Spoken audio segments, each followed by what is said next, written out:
오늘의 말씀은 시편 100편 1절부터 5절입니다. 본문은 하나님에 대한 찬양을 촉구하는 신정시로 표제는 감사의 시라고 되어 있습니다. 오늘은 시인이 촉구하는 하나님 앞에서 우리가 취하는 믿음의 실천에 대해 함께 나누도록 하겠습니다. 시인은 우리에게 세 가지를 촉구하고 있습니다. 첫째는 기쁨이요, 둘째는 하나님을 아는 것, 그리고 세 번째는 감사입니다. 2절의 기쁨으로 여호와를 섬기라는 것은 기쁨이라는 감정을 얘기하는 것이 아니지요. 이것은 하나님의 하나님 되심, 그분의 존재를 기뻐하라는 겁니다. 하나님께서 나에게 하나님 되어주신다는 것을 기뻐하라는 거예요. 내가 하나님을 믿고 하나님께서 예수 그리스도를 통하여 나를 구원하셨다는 구원의 확신을 갖고 살아가면서 그분께 기도하고 간구하는 신앙적인 삶, 믿음에 근거한 삶을 살아가고 있다면 우리는 그분을 기뻐하며 살아갈 수밖에 없습니다.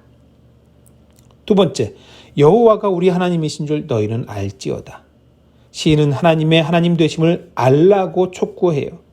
하나님에 대한 하나님에 대한 지식이 있어야 합니다. 이 부분이 현대 크리스천들이 새겨야 할 부분일 거예요. 하나님께 대하여 알고자 하는 노력이 더 많이 필요합니다. 하나님에 대해서 알고자 하는 마음은 매우 많은 성도들이 다 갖고 있어요. 그 때문에 성경 공부를 하고 성경 공부 좋다는 곳이 있으면 교회 바깥이라도 상관없이 쫓아다니기도 하지요. 문제는 그러다가 이단에 빠지기도 한다는 겁니다. 교회와 목사님들은 성도들에게 보다 더 자세히 하나님을 가르쳐 줘야 합니다. 사람은 영혼에 대한 갈급함을 가지고 있기 때문에 그 갈급함을 채우려는 본능을 가지고 있어요. 그 본능적 욕구를 교회가 외면하면 성도들은 다른 데서 찾으려고 애를 쓸 수밖에 없습니다. 하나님에 대한 알면 말씀도 많이 또 깊이 읽어야 되고 정리도 해야 됩니다.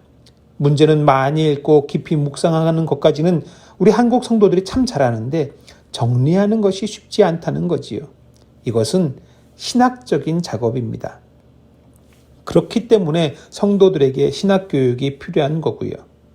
말씀과 신학을 같이 해야 성도들이 하나님을 바르게 알 수 있습니다. 시각장애인이 코끼리 더듬듯 하나님을 알아갈 수밖에 없는 우리 인간들이지만 그래도 이 둘을 병행해야 보다 균형감을 가지고 하나님을 알아갈 수 있습니다. 그리고 여기에 하나 더, 말씀의 실천입니다. 우리는 육체를 가진 인간이고 육체적 활동을 통해서 하나님을 깨닫고 하나님을 느낄 수 있습니다. 예수 그리스도처럼 낮아짐, 섬김과 나눔, 나를 내어놓는 희생, 말씀을 실천해야만 알게 되는 하나님에 대한 지식이 있는 거예요. 셋째로 시인은 감사를 촉구하고 있습니다.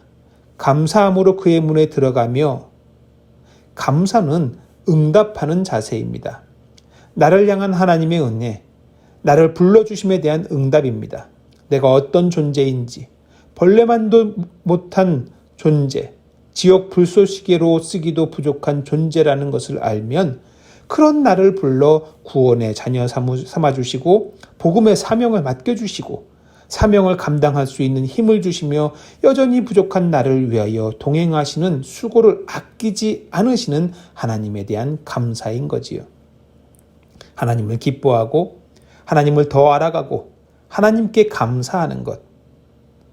사람 사이에서도 사랑하는 사람과의 사이에서는 이런 실천이 있는 거 아닙니까? 사랑하는 사람을 기뻐하고 그와의 사귐 가운데 더 알아가고 상대방의 사랑에 기꺼이 응답하는 거 당연한 거예요. 그 당연한 실천이 믿음에도 일어나야 합니다. 오늘은 좋은 신앙서적 한 권을 구해 읽어보면 어떻겠습니까? 과연 다른 사람들, 다른 목사님들이 경험하고 깨닫고 알아서 정리한 하나님이 과연 어떤 분이신지 알면 당신과 하나님 사이에 더 긴밀해지는데 큰 도움이 되는 지식을, 지혜를 얻을 수 있을 것입니다.